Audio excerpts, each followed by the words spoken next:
ఈ వీడియోలో చూద్దాం. నేషనల్ హైవే 44 దీన్ని మనం బెంగళూరు హైవే అని కూడా పిలుస్తాము. భారత్మాల పరియోజన పథకం ద్వారా డిజిటల్ హైవేగా మారబోతున్న హైదరాబాద్ బెంగళూరు నేషనల్ హైవే గురించి మాట్లాడుకోవాలంటే మొదటగా చెప్పుకోవాల్సింది ORR outer ring road. Outer ring road ఒకప్పుడు హైదరాబాద్ కు ఔటర్ రింగ్ రోడ్ తీసుకొస్తామని అప్పటి ఉమ్మడి ఆంధ్రప్రదేశ్ ప్రభుత్వం బల్ల గుద్ది చెప్పినప్పుడు అసలు మనకు ఔటర్ రింగ్ రోడ్ ఎందుకు, దాని వల్ల ఉపయోగం ఏంటి, అసలు ఇది ఇప్పట్లో అయ్యేలా కనిపించట్లేదు, అసలు ఔటర్ రింగ్ రోడ్ అనేది హైదరాబాద్ కు వచ్చినప్పుడు చూద్దాంలే అనుకున్న వాళ్ళందరికీ ఒక్కసారిగా గట్టి షాక్ ఇచ్చింది అప్పటి ఉమ్మడి ఆంధ్రప్రదేశ్ గవర్నమెంట్. 2008లో ఔటర్ రింగ్ రోడ్డు మొట్టమొదటగా మన సౌత్ హైదరాబాద్ రీజియన్ లో ఓపెన్ చేసి ఒక చరిత్ర సృష్టించి 2012 నాటికి 158 కిలోమీటర్ల ఔటర్ రింగ్ రోడ్డును అందుబాటులోకి తెచ్చి అందరి నోర్లు మూయించిన ఘనత ఈ ఔటర్ రింగ్ రోడ్డుది. 158 కిలోమీటర్ల ఔటర్ రింగ్ రోడ్డుతోనే ఊహించని విధంగా జరిగిన డెవలప్మెంట్స్ ని చూస్తున్నాం. ఇక ఇప్పటి తెలంగాణ ప్రభుత్వం ప్రకటించినట్లుగానే రాబోయే 340 కిలోమీటర్ల రీజనల్ రింగ్ రోడ్డు వల్ల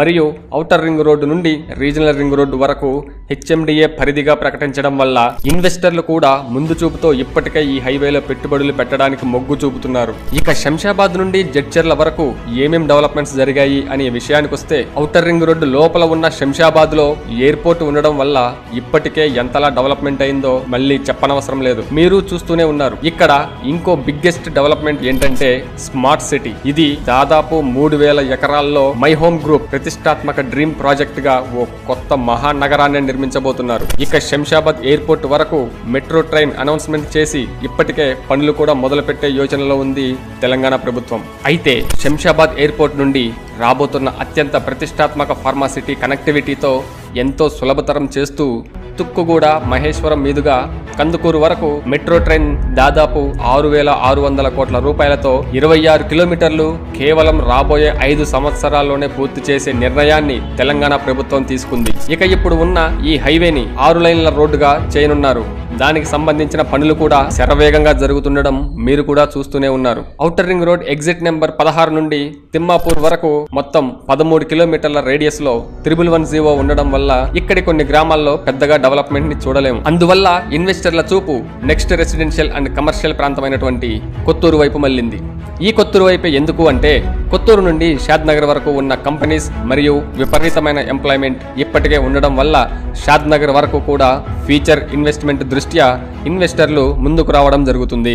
ఇక్కడ ఎస్టాబ్లిష్ అయిన కంపెనీస్ లో ముఖ్యంగా చెప్పుకోవాల్సిన కంపెనీస్ అండ్ ఇండస్ట్రీస్ ఏంటంటే LV Prasad Eye Institute, Natco Pharma, Linstrom Services India Private Limited, KDL Logistic Park, Asian Paints, P&G, Procter and Gamble, Johnson and Johnson, Haldiram's, Quantra, Pokarna Engineered Stone Limited, Novus Green Energy Systems Limited, Aerolite Industries Private Limited లాంటి అనేక companies ఎప్పటి నుండో ఇక్కడ కొన్ని వేల మందికి ఉపాధి కల్పిస్తున్నాయి. ఇవే కాకుండా మైక్రోసాఫ్ట్ డేటా సెంటర్ సుమారు 275 కోట్ల రూపాయలతో ల్యాండ్ ఎక్వైర్ చేసి ఇప్పటికే కన్స్ట్రక్షన్ కూడా శరవేగంగా జరుపుతుంది. దాదాపు 15 లక్షల మంది జనాభా ఉన్న షాద్ నగర్ లో ఇప్పుడు ఇన్వెస్ట్ చేయాలనుకున్న వారు దయచేసి ఇప్పుడే ఇన్వెస్ట్ చేసుకోవడం చాలా మంచిది. ఎందుకంటే హాలీవుడ్ సెలబ్రిటీస్ సైతం ఈ షాద్ నగర్ పరిసర ప్రాంతాల్లో కొన్ని వందల ఎకరాలు ఇప్పటికే సొంతం చేసుకొని ఫ్యూచర్ లో ఈ షాద్ నగర్ చుట్టుపక్కల ప్రాంతంలోనే వారి ఫామ్ హౌసెస్ ని నిర్మించుకునే ఆలోచనలో ఉన్నట్టు కూడా తెలుస్తుంది. ఇన్వెస్టర్లు ఇక్కడ పెట్టుబడులు పెట్టడానికి ఇంకో బలమైన కారణం నెహ్రూ జూలాజికల్ పార్క్. చార్మినార్ దగ్గరలో ఉన్న ఈ జూ పార్క్ ని షాద్ నగర్ దగ్గర ఉన్న కమ్మదనం గ్రామానికి షిఫ్ట్ చేయడం వల్ల షాద్ నగర్ అనేది ఒక పర్యాటక ప్రాంతంగా కూడా అభివృద్ధి జరుగుతుంది. ఇక షాద్ నగర్ నుండి జడ్చర్ల వరకు చూసినట్లయితే బాలానగర్ ఇండస్ట్రియల్ కారిడార్ తో మంచి అభివృద్ధి జరిగిందనే చెప్పుకోవచ్చు. బాలానగర్ తర్వాతనే మనకి పోలేపల్లి సెజ్ సుమారు 1000 ఎకరాల విస్తీర్ణంలో ఉండడం మరియు భారీ ఎంప్లాయ్మెంట్ రావడం వల్ల ఇన్వెస్టర్లు తెలివిగా ముందు చూపుతో ఈ హైదరాబాద్ బెంగళూరు హైవే మీద ఇన్వెస్ట్ చేస్తున్నారు. దీనికి ఇంకో బలమైన కారణం ఏంటంటే జడ్చర్ల. ఈ జడ్చర్ల వరకు అభివృద్ధి వేగంగా జరుగుతుండడం వల్ల జడ్చర్ల మరో హైదరాబాద్ గా మారబోతుంది అనడంలో ఎలాంటి అనుమానం లేదు. ఇక ఔటర్ రింగ్ రోడ్డు నుండి రీజనల్ రింగ్ రోడ్డు వరకు ల్యాండ్ రేట్స్ ఎలా ఉన్నాయి అంటే 2024లో అంటే ఇప్పుడు ఈ హైవేలో ఎక్కడ తక్కువ పెట్టుబడి పెట్టి ఎక్కువ లాభాలు పొందొచ్చో ఒక్కసారి చూద్దాం. ఔటర్ రింగ్ రోడ్డు నుండి తిమ్మాపూర్ వరకు చూసుకుంటే ఒక గజం విలువ 35,000 రూపాయల నుండి 45,000 రూపాయల వరకు ఉండడం వల్ల ఒక చిన్న ఇన్వెస్టర్ గా ఇక్కడ ఇన్వెస్ట్ చేయలేని పరిస్థితి ఉంది. ఇక కొత్తూరు నుండి షాద్ నగర్ వరకు ఒక గజం విలువ దాదాపు 20,000 రూపాయల నుండి 30,000 రూపాయల వరకు ఉండడం వల్ల ఇన్వెస్టర్లు ఈ ప్రాంతంలో పెట్టుబడులు పెట్టడానికి అవకాశం ఉంది. ఇన్వెస్టర్లకి ఈ ప్రాంతంలో పెట్టుబడి పెట్టడం అనేది ఒక వరంగా చెప్పొచ్చు.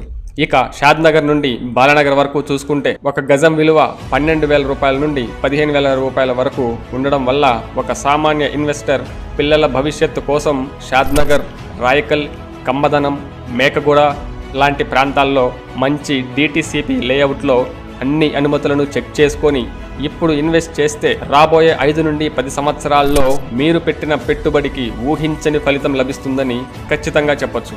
అభివృద్ధి జరిగిన ప్రాంతాల్లో పెట్టుబడి పెట్టలేకపోయాను అని బాధపడే వాళ్ళకి ఇప్పుడు అభివృద్ధి జరగబోయే ప్రాంతంలో పెట్టుబడి పెట్టే గొప్ప అవకాశాన్ని తెలివిగా ఉపయోగించుకుంటారని ఆశిస్తున్నాము.